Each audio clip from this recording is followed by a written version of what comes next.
వచ్చేసి మక్తల్ మండలం కాచవర గ్రామం మాది. మా అభ్యర్థి నిలబెట్టిన వెంకటమ్మ గారిని మేము ఏదైనా సామరస్యకంగా ప్రజా తీర్పు మేరకు ఊర్లలో ఆల్రెడీ తిరిగి ప్రచారం అనేది జరుగుతుంది.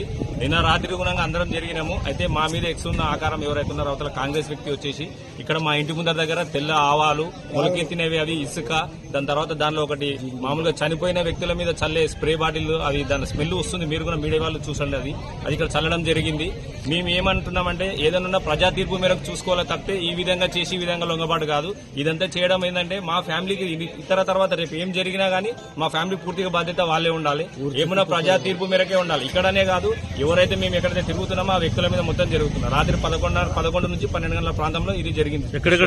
ఇక్కడ మా ఇంటి ముందర ఆల్రెడీ జరిగింది. ఇక్కడ నుంచి ముందర మా ఇంటికి 100 మీటర్ల డిస్టెన్స్ లో అక్కడ కూడా జరిగింది. స్కూల్ పోలింగ్ బూత్ దగ్గరికి ఎక్కడ వెళ్తున్నామో ఆ బాటకు ఎదురుగానే వేసింది అనమాట. అంటే ఆ దాన్ని దాటి వెళ్ళాలి మనం. యాక్చువల్ గా మీరు కూడా అక్కడికి వెళ్ళి చూసుకోవచ్చు. ఇది ప్రజా తీర్పు 5 సంవత్సరాలు ఉండొచ్చు. అది సామరస్యకంగా ఈ విధంగా ఒకరికి చేసుకొని ఈ విధంగా చేసుకోవచ్చు. రేపు ఏం జరిగినా మా ఫ్యామిలీకి మాకు కానీ ఏమైనా జరిగినా కానీ పూర్తి బాధ్యత వాళ్ళదే వహించాలి.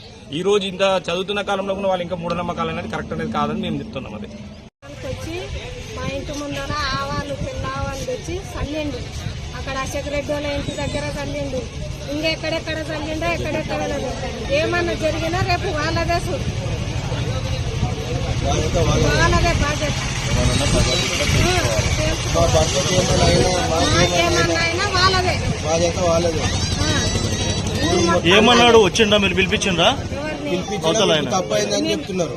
మా వరకు వస్తలేరు, బయట మా దగ్గర ఏం చెప్పలేరు, బయట ఏం చెప్పలేడు, బయట అయితే చెప్తున్నారు.